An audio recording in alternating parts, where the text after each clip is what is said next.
సంవత్సరాల తరబడి ఎన్ని మందులు వాడినా మీ మోకాల నొప్పులు తగ్గట్లేదా? ప్రాణ పెయిన్ క్లినిక్ లో అత్యాధునిక చికిత్స. సో మ్యారేజ్ అయిన ఒక 1 year వరకు బానే ఉంది సార్. రెండో సంవత్సరం వచ్చేసరికి ఆగస్టు నెల స్టార్టింగ్ నుంచి ఎండింగ్ వరకు సార్ అదొక ట్రాన్స్ లోకి వెళ్ళిపోయింది సార్.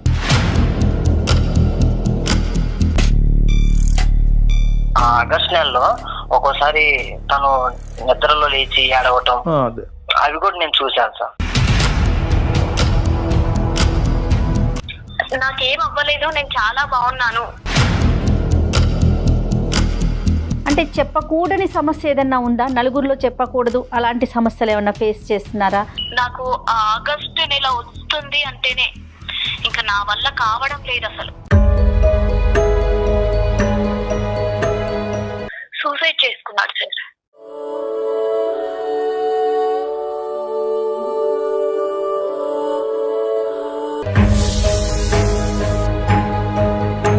ప్రకాష్ ఫ్రమ్ శంషాబాద్ అండి. హలో హలో ప్రకాష్ గారండి. అవును, ఎవరు? నేను సుమన్ టీవీ అందమైన జీవితం ప్రోగ్రామ్ నుంచి కాల్ చేస్తున్నానండి. నిన్న నైట్ మీతో మాట్లాడాను కదా. మేడం మేడం చెప్పండి మేడం చెప్పండి. నాతో పాటు డాక్టర్ కళ్యాణ్ చక్రవర్తి గారు కూడా ఉన్నారు. ఒక్కసారి మీ సమస్యని డాక్టర్ గారితో చెప్పండి, సరేనండి? సార్ నమస్తే సార్. నమస్తే నమస్తే, చెప్పండి ప్రకాష్. ఎక్కడి నుంచి మాట్లాడుతున్నారు? మీ వయసు ఎంత? సమస్య ఏంటి? సార్ నేను శంషాబాద్ నుంచి మాట్లాడుతున్నాను అండి. నా వయసు వచ్చేసి 30. సార్ మాకు రీసెంట్ గా ఒక 3 years బ్యాక్ మ్యారేజ్ అయిందండి. సో మ్యారేజ్ అయిన ఒక 1 year వరకు బానే ఉంది సార్. అంతా మేము ప్రేమగా అంతా బానే ఉంది 1 year వరకు. రెండో సంవత్సరం వచ్చేసరికి ఆగస్టు నెల స్టార్టింగ్ నుంచి ఎండింగ్ వరకు సార్ అదొక ట్రాన్స్ లోకి వెళ్ళిపోయింది సార్. మా వైఫ్ ఎవరితో మాట్లాడదు, భోజనం చేయదు, టిఫిన్ చేయదు, బెడ్ మీద ఎలా పడుకుందో అలానే పడుకొని ఉండిద్ది ఈవినింగ్ వరకు. అది కాక నేను హార్డ్వేర్ షాప్ ఉందండి నాకు బిజినెస్.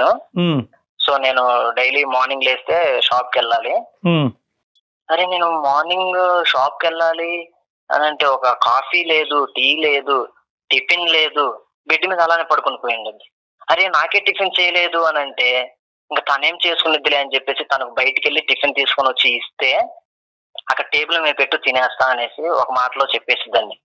నేను ఈవినింగ్ వచ్చేసరికి ఆ పొట్లం అలానే ఉండిద్ది, తను కూడా ఆ బెడ్ మీద అలానే పడుకొని ఉండిద్ది సార్. నెలంతా ఇంతేనండి ప్రకాష్? నెలంతా ఇంతే మేడం. అసలు ఆగస్టుకి ముందు, ఆగస్టు తర్వాత, మళ్ళీ ఆగస్టు తర్వాత అంతా బానే ఉండిద్ది మేడం. ఆగస్టు అయిపోయిందో లేదో అంతా బానే ఉంటుంది మేడం. మరి నేను నచ్చలేదా, నేను సరిగ్గా తనని చూసుకోవట్లేదా, తనకి ఇష్టమైనట్టు నడుచుకోవట్లేదా, నా ప్రవర్తన బాగలేదా అని అంటే సంవత్సరం అంతా అలానే ఉండాలి కదా మేడం.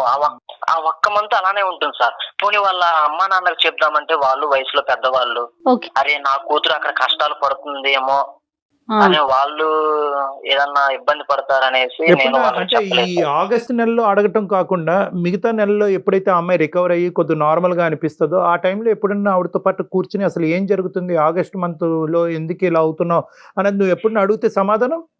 అడిగాను సార్. ఆగస్ట్ అయిపోయింది, సెప్టెంబర్ లో అంతా అలా రికవరీ అవుతా ఉండేది సార్.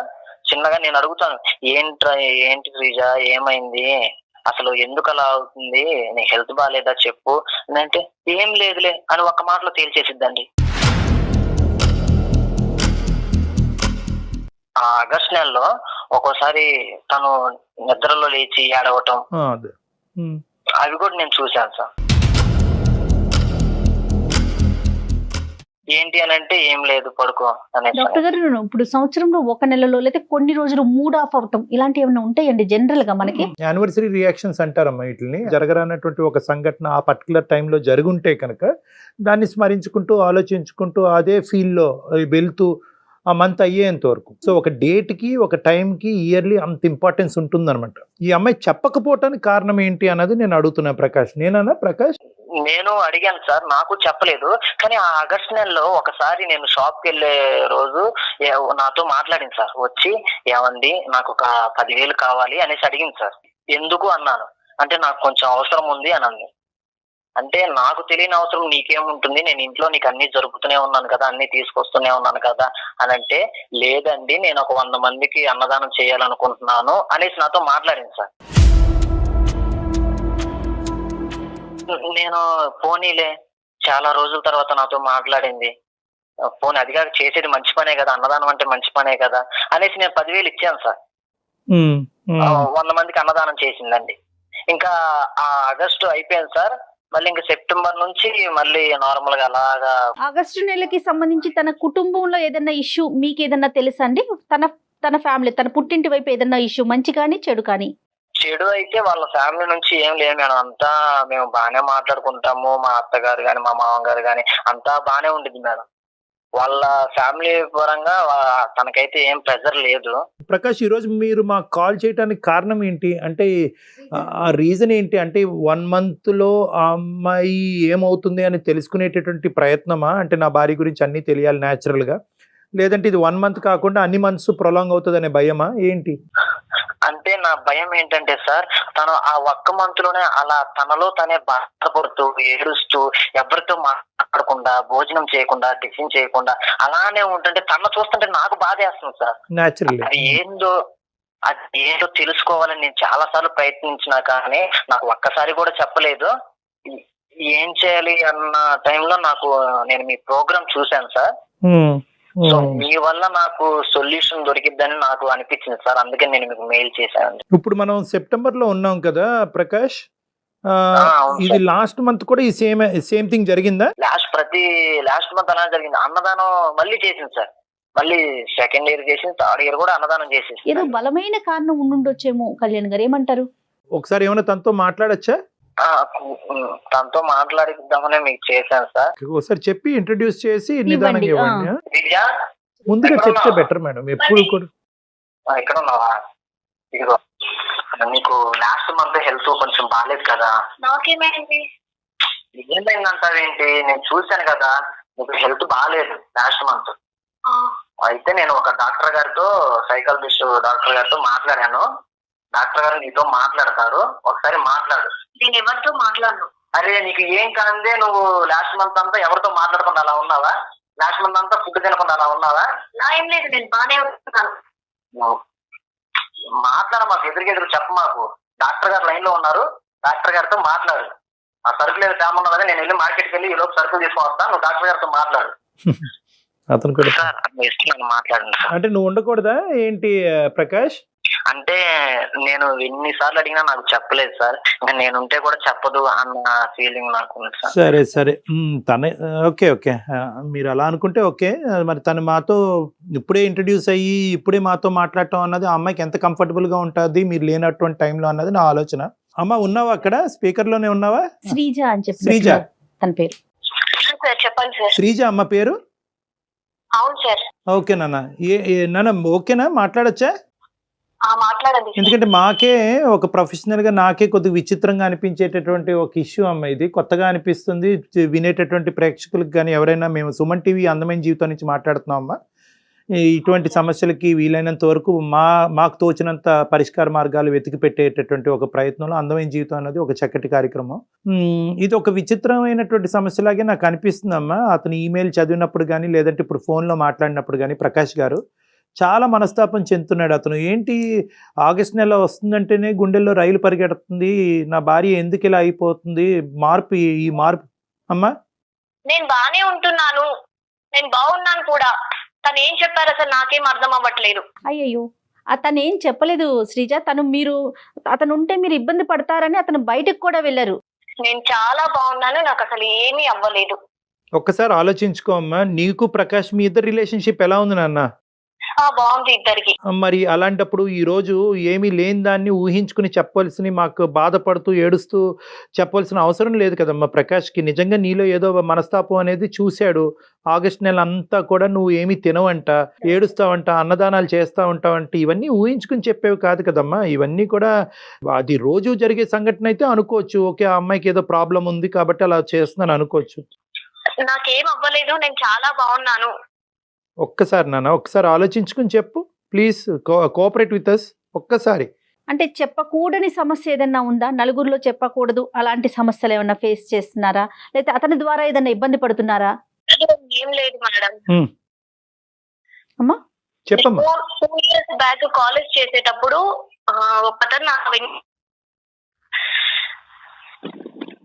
పిచ్చిగా అంటే చాలా పిచ్చిగా లవ్ చేశాడు. ఉమ్, ఇంకా నేను ఎక్కడికి వెళ్ళినా నా వెంట రావడం, ఉమ్, ఇంకా నా ప్రతి మూమెంట్ తనకు తెలుసు. ఉమ్. అలాంటి ఒక పర్సన్ ని ఈ రోజు నా లైఫ్ లో లేదు, అంటే కోల్పోయాను.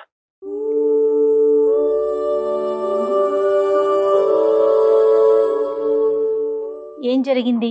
లవ్ చేసేవాడు, బాగా తిరిగేవాడు, నేను ఎక్కడికి వెళ్తే అక్కడికి వచ్చేవాడు. 2 years తర్వాత నాకు ప్రపోజ్ చేశాడు. ఉమ్,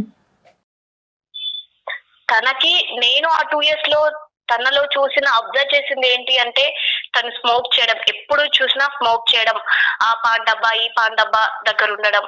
ఉమ్, ఇంకా ఎవరో ద్వారా నాకు చెప్పారు తను డ్రింక్ కూడా చేస్తారు అని.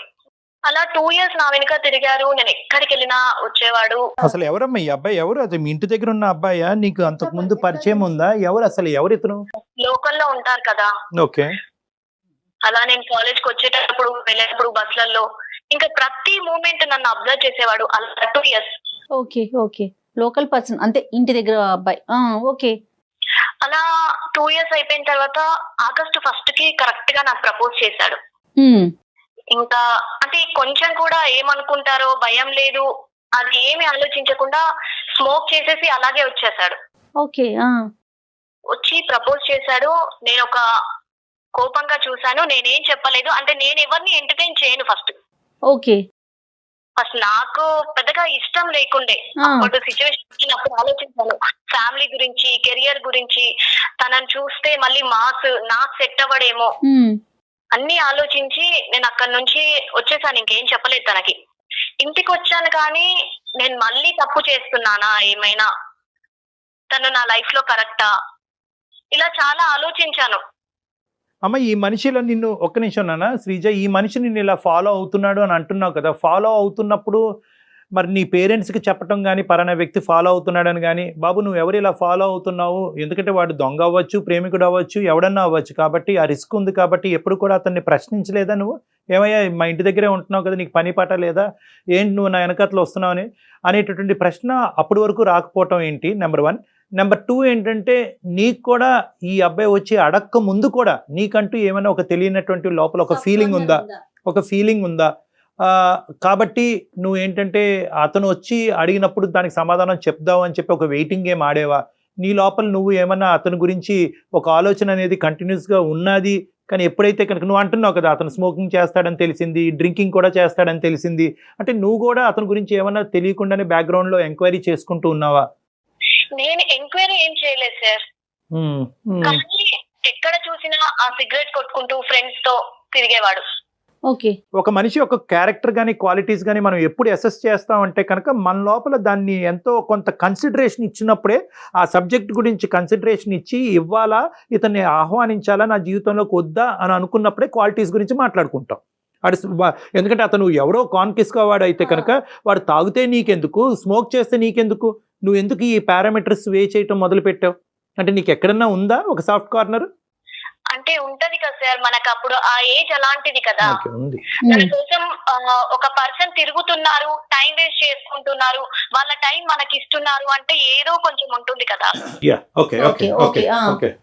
మరి ఎందుకు వెనక్కి తగ్గారు? అంటే మాట్లాడటం కానీ, మాట్లాడితే ఏమైనా మార్పు చేసుకోవచ్చా, మార్పించొచ్చా అతన్ని? చూస్తే తను చాలా జాలీగా నన్ను సిన్సియర్ గా చేస్తున్నాడు అనిపించేది. ఇంకో సైడ్ చూస్తే పేరెంట్స్ ఒప్పుకోరేమో అలా ఆలోచించి మళ్ళీ కానీ నన్ను ఎప్పుడు చూసినా జాలీగా అలా చూసేవాడు. August 1st నాకు చెప్పాడు, ప్రపోజ్ చేశాడు. నేను వద్దన్నాను, ఏమీ చెప్పలేదు, సైలెంట్ గా ఇంటికి వచ్చేసాను కోపంగా చూసి. ఇంట్లో కూడా అసలు లేనన్నమాట. నీ డైలమాలో నువ్వు ఉన్నావు. నాకు ప్రపోజ్ చేసిన నెక్స్ట్ డే వచ్చాడు, మళ్ళీ ఒక 1 week 10 days కనిపించలేదు. అప్పటి వరకు ఫాలో అవుతున్నటువంటి వ్యక్తి సడన్ గా గాయపడ్డాడు, ఏమో కనిపించలేదు. రైట్. అంటే నేను కానీ వద్దన్నానని చెప్పేశాడు, అలా వెళ్ళిపోయాడేమో ఓకే అని నేను అనుకున్నాను. కానీ నాకు 11th కు వేరే వాళ్ళ నుంచి తెలిసింది ఏంటి అంటే తను లేడు అని, చనిపోయాడు అని. ఆ రోజే చనిపోయాడమ్మా? 11th రోజు చనిపోయాడా? అవును సార్, 11th రోజే చనిపోయాడు. చనిపోయాడంటే ఏంటమ్మా, సూసైడ్ చేసుకున్నాడా, యాక్సిడెంటా? ఏం జరిగింది? సూసైడ్ చేసుకున్నాడు సార్.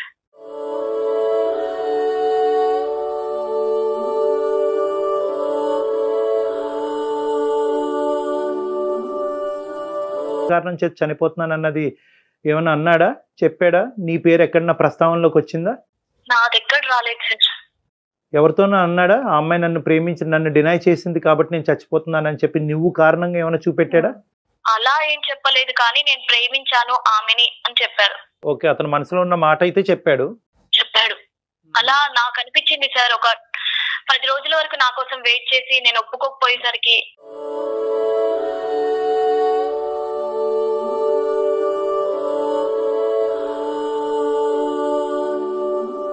వెరీ సాడ్ అమ్మా, వెరీ మీకు సాడ్. అనిపిస్తోంది అలా?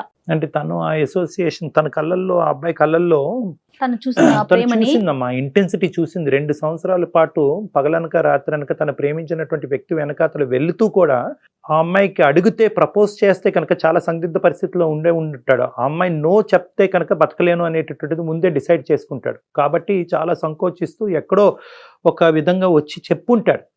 ఈ అమ్మాయి వర్బల్ కూడా చెప్పలేదు. ఈ అమ్మాయి ఏంటంటే, ఏమరా నువ్వు, నీకు పని పాట లేదా ఏమి అని ఏమనుకుంటే జస్ట్ ఒక్క ఇమోషనల్ రియాక్షన్ కే అతను ప్రాణాలు తీసుకున్నాడు. సిన్సియర్ గా అతను ఇష్టపడ్డాడు ఈ పిల్లని, ఈ అమ్మాయిని, అంతే కదండి? ప్రేమలో అయితే సిన్సియారిటీ ఉందమ్మా. అతను ప్రొఫెషనల్ గా ఏం చేస్తున్నాడు, తాగుతాడా, అలవాట్లు ఏంటి, దేనికి బానిసయ్యాడు అనే వేరే విషయం, కానీ ప్రేమలో మాత్రం అయితే సిన్సియారిటీ. ఏమ్మా శ్రీజ, కరెక్టేనా నేను అనే మాటలు? చాలా సార్ కరెక్ట్ గా చెప్పారు. మనసే చాలా బాధగా, భారంగా అనిపిస్తుంది. కళ్ళల్లో తెలిసిపోయేది.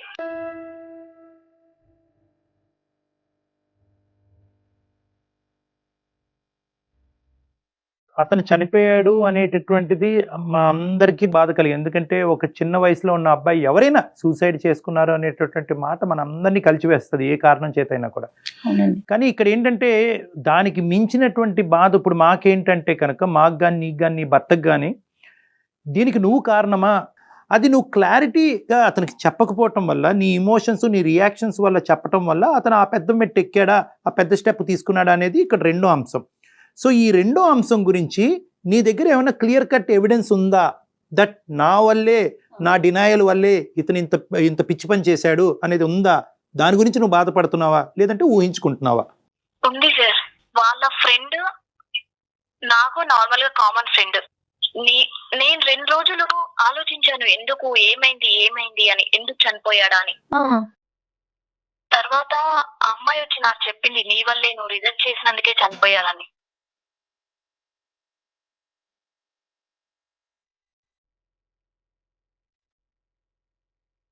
అంటే ఎప్పుడైనా కూడా అమ్మాయితో ఇలాగ నేను శ్రీజాని ప్రేమిస్తున్నాను, శ్రీజ ఒప్పుకుంటే బతుకుతాను, లేదంటే నా జీవితాన్ని అంతం చేసుకుంటాను అన్న మాట ఎప్పుడన్నా వచ్చిందా ప్రస్తావనలోకమ్మా?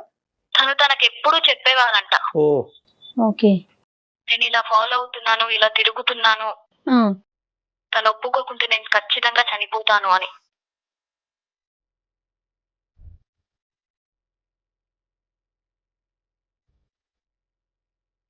చెప్పాడు. మరి ఎందుకమ్మా నీ దగ్గర వరకు వచ్చి ముందుగానే ధైర్యంగా నీకు చెప్పడానికి ఎందుకు సంకోచించాడు ఇన్ని ఇయర్స్ బట్టి? సార్ ఇప్పుడు మనం ఎవరినన్నా ఎంటర్టైన్ చేస్తేనే కదా వాళ్ళు అవుతారు. కరెక్ట్ అమ్మా, కరెక్ట్.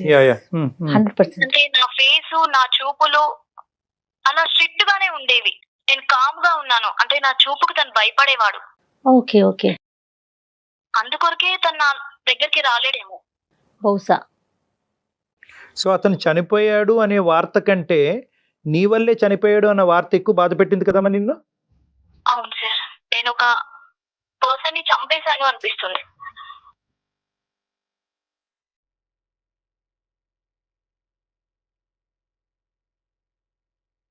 ఇప్పుడు ఇదేనమ్మా ఈ కారణం చేతే నువ్వు ఈ ఆగస్టు మాసంలో కొద్దిగా డిప్రెస్డ్ గా ఉంటాం, ఉభావంగా ఉంటాము, తినకపోవటం, ఇవన్నీ ఇదేనమ్మా? అవును సార్, నాకు ఆగస్టు నెల వస్తుంది అంటేనే ఇంకా నా వల్ల కావడం లేదు అసలు.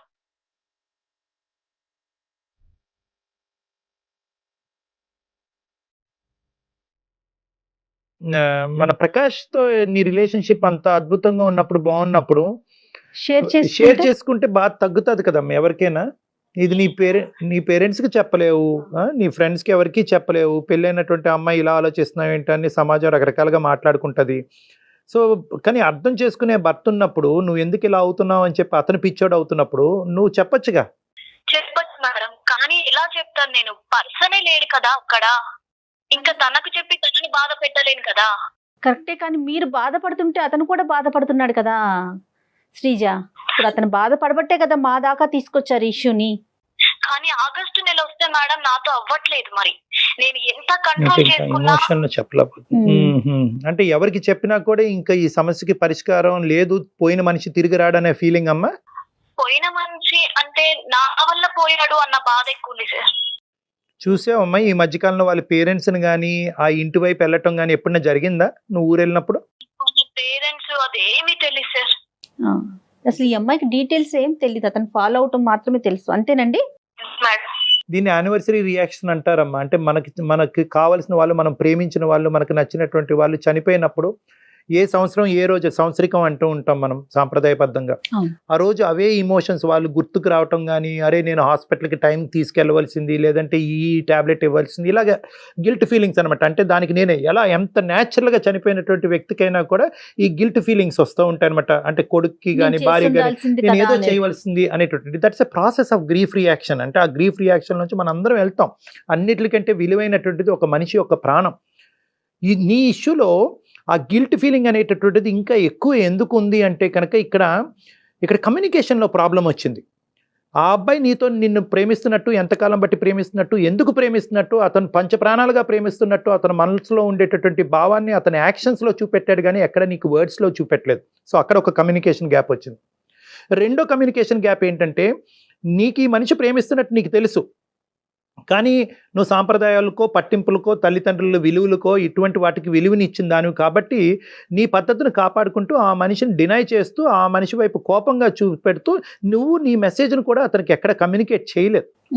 బహుశా ఈ రోజు కాకపోతే రేపైనా ఆ అమ్మాయి ఒక పాజిటివ్ రెస్పాన్స్ ఇస్తుంది అనేటటువంటి ఒక ఆశతో అదే ప్రాసెస్ కంటిన్యూ చేశాడు. 1 కాదు 2 రోజులు కాదు, వారాలు కాదు, నెలలు కాదు, 2 సంవత్సరాలు.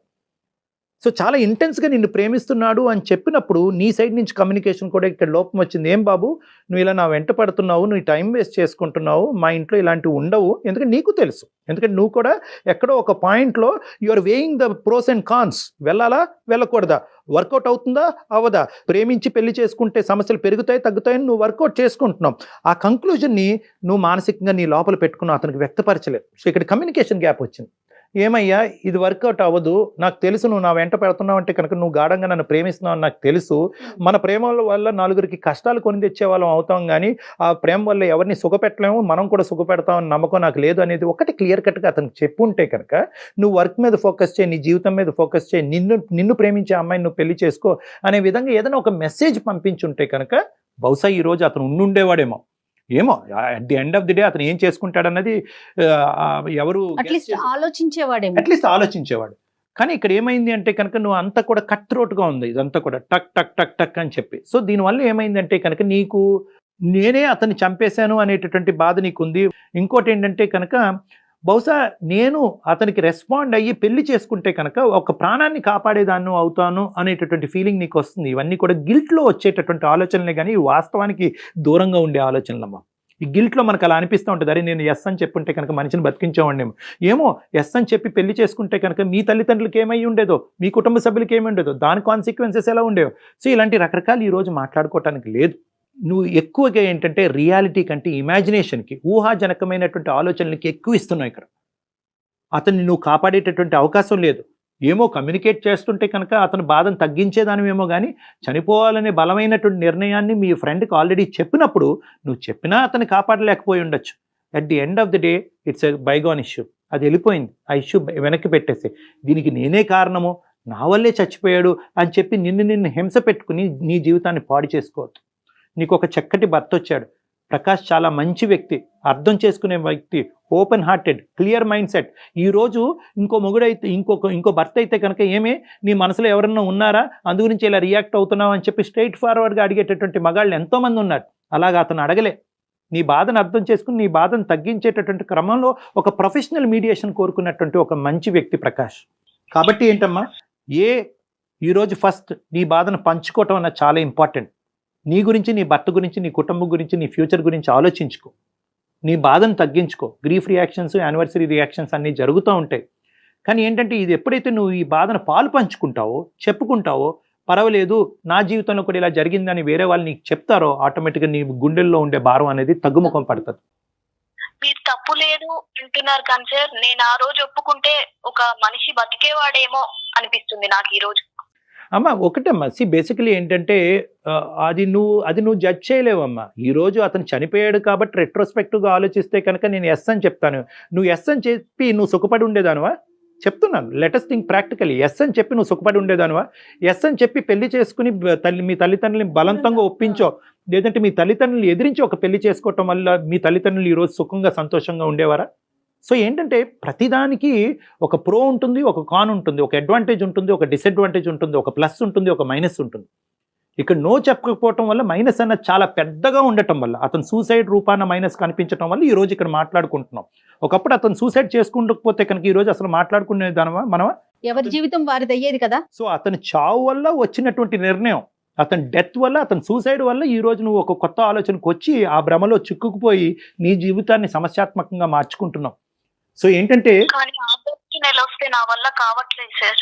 నిజంగా నీకు ఆ అబ్బాయి అంటే ఒక రెస్పెక్ట్, నీ వల్లే చనిపోయాడు అని అనుకుంటే కనుక ఆ లేనటువంటి అబ్బాయి గురించి ఆలోచనలు అనేటటువంటిది నీ మనసులో ఉన్నా కూడా నిన్ను నువ్వు ఇమోషనల్గా కంట్రోల్ చేసుకోవటానికి ట్రై చేయి. నెంబర్ 1. నెంబర్ 2 ఏంటంటే నీ ఎమోషన్స్ అనేటటువంటిది, ఆ అబ్బాయి రూపాన్ని, నీ ఇమోషన్స్ అనేటటువంటిది నీ గుడ్ వర్క్స్కి ఏమైనా డైవర్ట్ చేయి. నువ్వు ఆల్రెడీ అన్నదానం చేస్తున్నావు, ఇలాంటివి ఏమైనా సేవా కార్యక్రమాలు నువ్వు బాధపడద్దు. So there is no evidence to say that ఆ చావుకు నువ్వు కారణం అన్నది ఏమీ లేదు. సో ఫస్ట్ ఆ లింక్ కట్ చేయాలి. నువ్వు ఫస్ట్ ఆ లింక్ కట్ చేయి. నేనే కారణం అనుకుంటే నీ బాధ ఇలా జీవితాంతం ఉంటూనే ఉంటావు. నువ్వు బాధపడతావు, ప్రకాష్ని బాధ పెడతావు. ఆ అబ్బాయి ఒక మంచి కుర్రోడు, స్వచ్ఛంగా ప్రేమించినటువంటి వ్యక్తి. ఆ అబ్బాయి నేను పెళ్లి చేసుకోవాల్సి ఉందేమో, పెళ్లి చేసుకుంటే బతుకుండేవాడేమో, ఇలాంటివి వద్దమ్మా. ఇలాంటివన్నీ ఊహాజనకమైనటువంటి ఆలోచన నుంచి బయటపడి, దానికి నేను కారణం అనేటటువంటి ఆలోచన నుంచి బయటపడి, నీ కెరియరు, నీ భర్త, వీటి మీద ఫోకస్ చేసుకుంటూ అతను గుర్తుగా ఏమైనా మంచి కార్యక్రమాలు చేసుకో. అంతేగాని రెట్రోస్పెక్టివ్గా వెళ్ళి XYZ చేసుంటే కనుక మనిషి బతుకుండేవాడేమో అంటే కనుక జీవితాంతం ఇలాగే బాధ. చాలా కారణాలు వెతుక్కుంటూ ఉండాల్సి ఉంటుంది శ్రీజ. మనం జరిగిపోయిన వాటిని వదిలేసేయండి. దానికి నువ్వు కారణం అనేటటువంటి భ్రమలోంచి బయటికి రా. నీ మనసులో ఉన్న భావాన్ని ప్రకాష్తో ఓపెన్గా డిస్కస్ చేసుకో. ప్రకాష్ నీకు ఆ కన్సలేషను, ఆ సాఫ్ట్ కార్నర్ ఇచ్చినప్పుడు నీకు ఈ బాధ తగ్గేటటువంటి దానికి అవకాశం ఉంటుంది. Time will heal everything. సమయం అన్నిటినీ కూడా హీల్ చేస్తుంది. ఆగస్ట్ నెల వస్తుంది అనుకున్నప్పుడే ముందుగానే నేను ఇలా అవ్వబోతుంటాను, నేను ఇలా తినకుండా ఉంటాను, ఇలా ఆలోచిస్తూ ఉంటాను, అలా ఉండకూడదు.